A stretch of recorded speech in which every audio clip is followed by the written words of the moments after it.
Next topic है somatic hybridization and hybrids. इससे पहले हमने पढ़े थे डिफरेंट टाइप्स ऑफ कल्चर और सेल कल्चर पढ़ा था। सोमैटिक हाइब्रिडाइजेशन और हाइब्रिड में जो प्रोटोप्लास्ट पादप कोशिका में सभी कोशिकाओं में उपस्थित होते हैं सिवाय कोशिका भित्ति के, यानी कि जो सेल मेम्ब्रेन है उसके अलावा हर कहीं प्रोटोप्लास्ट में प्लांट्स में मिलता है। सबसे पहले हेंस्टी ने 1880 में जो कोशिका झिल्ली है, सेल मेम्ब्रेन है, उसको जीवित पदार्थ के लिए प्रोटोप्लास्ट शब्द दिया था।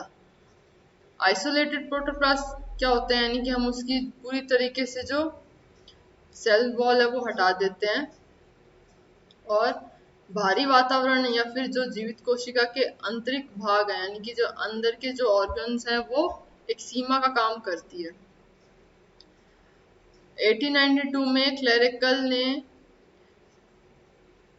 प्लांट सेल से प्रोटोप्लास्ट का आइसोलेशन किया था माइक्रो सर्जरी से। और सिमिलरली क्योंकि सबसे पहले जो है प्रोटोप्लास्ट की जो उपज थी वो बहुत कम थी और जो उसकी विधि थी, यानी कि जो मेथड है प्रोटोप्लास्ट से हम कैसे ग्रोथ कर सकते हैं वो भी उपलब्ध नहीं था। तो ये जो 1892 में जो खोज थी ये बहुत ही बेनिफिशियल साबित हुई। उसके बाद फर्दर 1960 में कॉकिंग ने जो सेल्यूलोज एंजाइम है वो यूज करके प्रोटोप्लास्ट का आइसोलेशन किया था। क्योंकि सेल्यूलोज एंजाइम क्या करता है, सेल्यूलोज जितना भी प्रेजेंट होता है हमारे सेल वॉल में उसको डिसॉल्व करने का काम करता है। और व्यापारिक स्तर यानी कि हम कमर्शियल स्केल पर देखें तो प्रोटोप्लास्ट का जो आइसोलेशन है वो एंजाइम के लिए उपलब्ध है और बड़े पैमाने पर प्रोटोप्लास्ट का उत्पादन भी किया जाता है। अब प्रोटोप्लास्ट का जो महत्व है जैव प्रौद्योगिकी में वो जेनेटिक जो रूपांतर है, यानी कि हम जेनेटिकली जो एम्ब्रियो है एम्ब्रियोजेनेसिस करवाते हैं उसके बजाय हम यहाँ पे क्या करवा रहे हैं, सोमैटिक एम्ब्रियोजेनेसिस करवा रहे हैं। और जो टेक्निक है वो कहलाती है सोमैटिक हाइब्रिडाइजेशन। तो सोमैटिक हाइब्रिडाइजेशन क्या होता है, दो भिन्न स्पीशीज यानी कि जो डिफरेंट स्पीशीज हैं उनका फ्यूजन करना और हाइब्रिड की प्राप्ति करना कहलाता है सोमैटिक हाइब्रिडाइजेशन। यानी कि हम क्या करा रहे हैं, एक तरीके से क्रॉसिंग ओवर हो रही है, यहाँ पे फ्यूजन हो रहा है दो सोमैटिक सेल्स का। यहाँ पे हम ध्यान रहे सोमैटिक सेल्स यूज कर रहे हैं ना कि एम्ब्रियोनिक सेल्स, क्योंकि एम्ब्रियोनिक सेल्स है ये नेचुरल प्रोसेस है जो कि प्लांट्स में होती है, जबकि सोमैटिक सेल्स जो है वो कभी भी एक प्लांट के फॉर्मेशन में यूज नहीं होती है, लेकिन हम उसको सोमैटिक सेल्स को एक्टिवली उसको पार्टिसिपेट कराते हैं एक प्लांट के फॉर्मेशन में। नेक्स्ट डिफरेंस अगर हम देखें सोमैटिक हाइब्रिडाइजेशन और जो गैमेटिक हाइब्रिडाइजेशन होती है इनमें क्या डिफरेंस है, यानी कि एक जो है वो सेल वॉल के बिना होती है, यानी कि जिसे हम प्रोटोप्लास्ट को सिर्फ प्रोटोप्लास्ट यूज करते हैं और उनका फ्यूजन करते हैं। लेकिन जबकि सेक्सुअल या फिर गैमेटिक हाइब्रिडाइजेशन में क्या होता है, वहाँ पे हम सेल वॉल का जो आइसोलेशन है वो नहीं होता है, क्योंकि वो नेचुरली होता है प्लांट्स में। तो पहला है कि सोमैटिक हाइब्रिडाइजेशन में क्या होगा, प्रोटोप्लास्ट का यूज होगा, जबकि गैमेटिक हाइब्रिडाइजेशन में क्या होता है, मेल और फीमेल जो गैमेट हैं वो यूज होते हैं।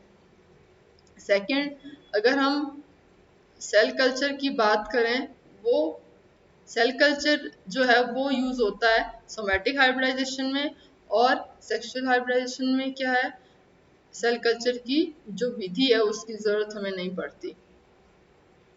सोमैटिक हाइब्रिडाइजेशन में जो कोशिका का द्रव है, यानी कि जो साइटोप्लाज्मिक लिक्विड है, फ्लूइड है, वो यूज होता है दोनों मित्रों, यानी कि दो ऐसी स्पीशीज जो कि क्या है लगभग सिमिलर है, उनका साइटोप्लाज्म फ्लूइड यूज होता है जबकि सेक्सुअल हाइब्रिडाइजेशन में क्या होता है, केवल जो मैटरनल साइटोप्लाज्म है वही साइटोप्लाज्म यूज होता है, मेल साइटोप्लाज्म यूज नहीं होता है। सोमैटिक हाइब्रिडाइजेशन में दोनों मदर और फादर दोनों के जो गुणसूत्र यानी कि क्रोमोसोम है उनका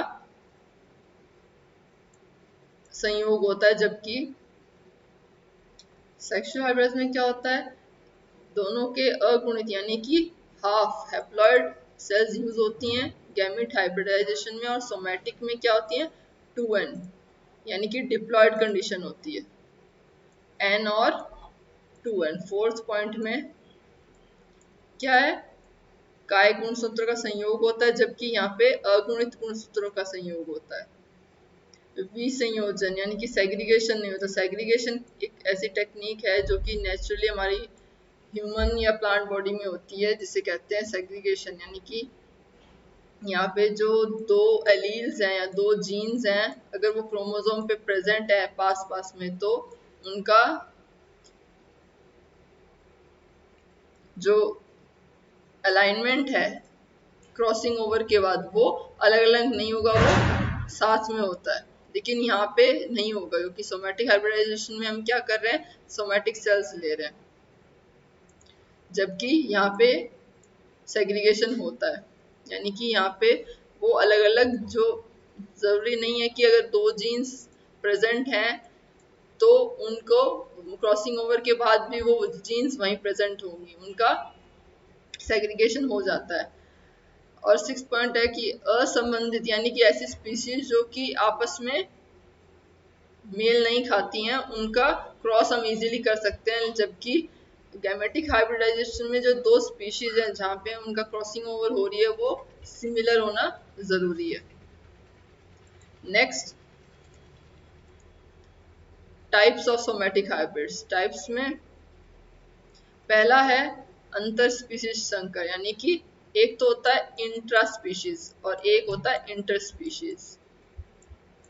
इंट्रा स्पीशीज कब होता है, जब एक ही जीन की दो स्पीशीज के बीच में हम क्रॉसिंग ओवर कर रहे हैं, उसे बोलते हैं इंट्रा। और एक होता है इंटर। इंटर भी दो तरह के होते हैं, इंटरनल में जैसे इंटर स्पीशीज हाइब्रिड होते हैं, एक इंटरजेनिक होते हैं और एक इंटर ट्राइबल होते हैं। यानी कि इंट्रा में क्या होगा, एक ही स्पीशीज के दो फॉर्म होते हैं जिनका हम हाइब्रिड करवाते हैं, लेकिन इंटर स्पीशीज हाइब्रिड में दो अलग अलग जीन की स्पीशीज होती हैं जिनको हम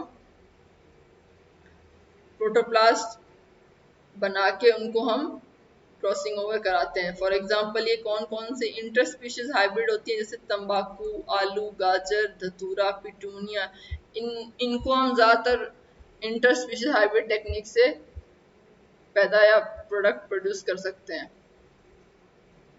नेक्स्ट है इंटरजेनेरिक। इंटरजेनेरिक में क्या आता है, एक ही फैमिली के दो डिफरेंट जेनेरा हम यूज करते हैं, और जैसे हमने तंबाकू और टमाटर का मिक्सचर लिया, या फिर आलू या टमाटर या धतूरा या एट्रोपा बेलाडोना या फिर एरेडिडोप्सिस बेरासिका, इन दो स्पीशीज यानी कि ऐसी दो स्पीशीज जो कि एक ही फैमिली से आती हैं, और जो हम पढ़ते हैं genus, class, family, genus then species, तो इस हिसाब से अगर एक ही फैमिली की दो स्पीशीज हैं तो हम उसको इंटरजेनेरिक हाइब्रिड प्रोड्यूस कर सकते हैं। देन कम्स इंटर ट्राइब, दो अलग ट्राइब्स में हम क्रॉसिंग ओवर करा रहे हैं।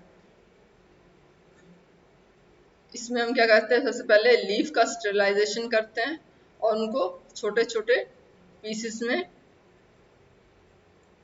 काट लेते हैं। उसके बाद 18 आवर्स तक उनको एक एंजाइम के फ्लूइड में उनको रखते हैं, ताकि जो एंजाइम और जो सेल्स हमने लिए हैं वो आपस में क्या हो जाए, घुलनशील हो जाए या एक्टिव हो जाए, क्रियाशील भी बोल सकते हैं हम इन्हें। अब हम क्या कर रहे हैं, यहाँ पे प्रोटोप्लास्ट के जो अवशेष हैं, जो बचा हुआ भाग है, यानी कि हमने क्या किया, जो सेल वॉल थी वो हटा दी और अब उनको हम प्रोटोप्लास्ट को के जो अवशेष हैं उनको अलग कर रहे हैं सेल वॉल से। देन हम एक केमिकल होता है पॉलीइथाइलिन ग्लाइकोल, जिसे हम पैक बोलते हैं, इसके जरिए हम क्या करते हैं, जो भी प्रोटोप्लास्ट हमने सिलेक्ट किए हैं उनको हम फर्दर फ्यूज करवाते हैं, उनका संलग्न करवाते हैं पैक की वजह से, पैक की सहायता से। देन हम उसका करते हैं सिलेक्शन। सिलेक्शन इम्पॉर्टेंट इसलिए है क्योंकि यहाँ पे ज़रूरी नहीं है कि जो हमने प्रोटोप्लास्ट फ्यूज करवाए हैं वो उनका रिजल्ट हमें 100% मिले।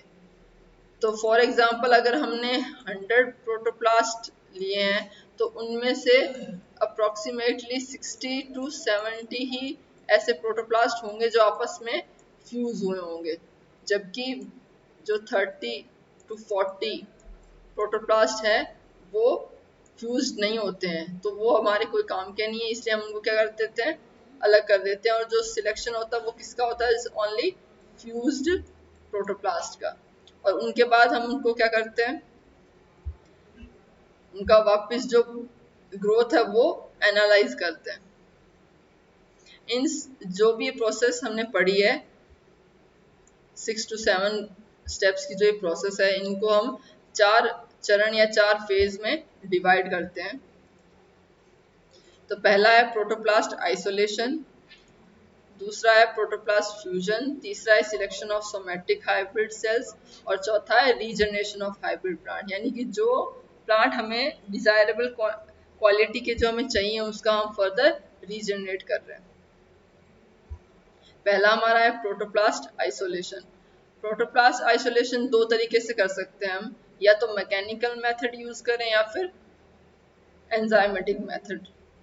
पहले क्योंकि एंजाइम के बारे में इतना एक्सपोजर नहीं था तो मैकेनिकल मेथड सबसे पहले यूज करते थे, यानी कि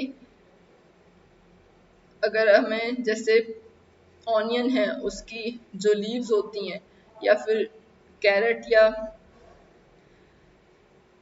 स्वीट पोटैटो की जो रूट्स होती हैं उनका हम उनके जो सेल्स हैं उनके जो टिश्यूज हैं उनका हम यूज करते हैं और उनको प्लाज्मोलाइज्ड करते हैं। क्लेरेकल ने 1892 में स्ट्रेटोटॉयज एलेडॉयड्स एक जीव द्रव्य होता है इसे अलग किया था, यानी कि जैसे इस चार्ट में देखें हमने एक सिलेक्ट की स्पीशीज, उसकी लीव्स को हमने क्या किया, स्टेरलाइज किया और स्टेरलाइज करने के बाद उसका जो एपिडर्मिस है, एपिडर्मिस कौन सा पार्ट होता है एक लीफ का, अपर और लोअर पार्ट, सबसे extreme upper and extreme lower part epidermis का, जो कि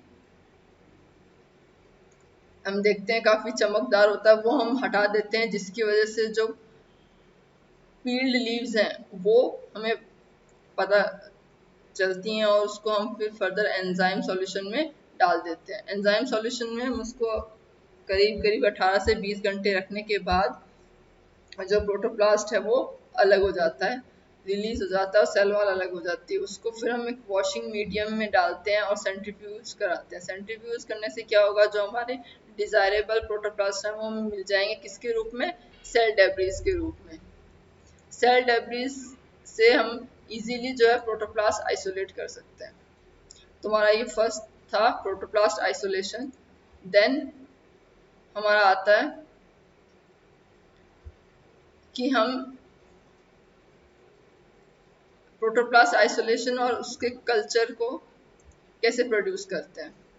तो पहला है स्ट्रेन ए और स्ट्रेन बी, यानी कि एक ही फैमिली के हो सकते हैं ये, यानी कि इंटर जेनेरिक हो सकते हैं, या फिर ये इंटर हाइब्रिड हो सकते हैं जैसे हमने ऊपर पढ़ा था, या तो इंटर स्पीशीज हो सकते हैं, इंटर जेनिक या फिर इंटर ट्राइबल हो सकते हैं। वो डिपेंड करता है कि हमें कौन सा प्लांट यूज करना है। जैसे इसमें हमने प्लांट स्पीशीज ए ली और स्ट्रेन बी, स्पीशीज कह सकते हैं या स्ट्रेन, एक ही बात है। तो स्ट्रेन ए और स्ट्रेन बी को हमने क्या किया, सेंट्रीफ्यूज करवाया और उसमें हम फ्यूजोजन ऐड करते हैं, यानी कि हम कभी कभी सोडियम नाइट्रेट या फिर पैग का इस्तेमाल करते हैं। और उसके बाद प्रोटोप्लास्ट आइसोलेशन के बाद हम क्या करते हैं, उसे फ्यूज करते हैं। फ्यूजन में क्योंकि पहले हमारे पास इसमें सेल वॉल हमने हटा दी थी, सेल वॉल का रीजनरेशन भी ज़रूरी है फर्स्ट डिवीजन के पहले। तो फर्स्ट डिवीजन, उसके बाद जो डिवीजन के बाद क्या होता है, माइटोसिस की प्रक्रिया से सेल का क्लम बन जाता है और उसके बाद कॉलोनी फॉर्म होती है, कॉलोनी से भी कैलस बनता है जिसे हम अनऑर्गेनाइज मास कहते हैं, और उसके बाद उसमें रूट और शूट का रीजनरेशन होता है। नेक्स्ट हम पढ़ेंगे एंजाइमेटिक मेथड।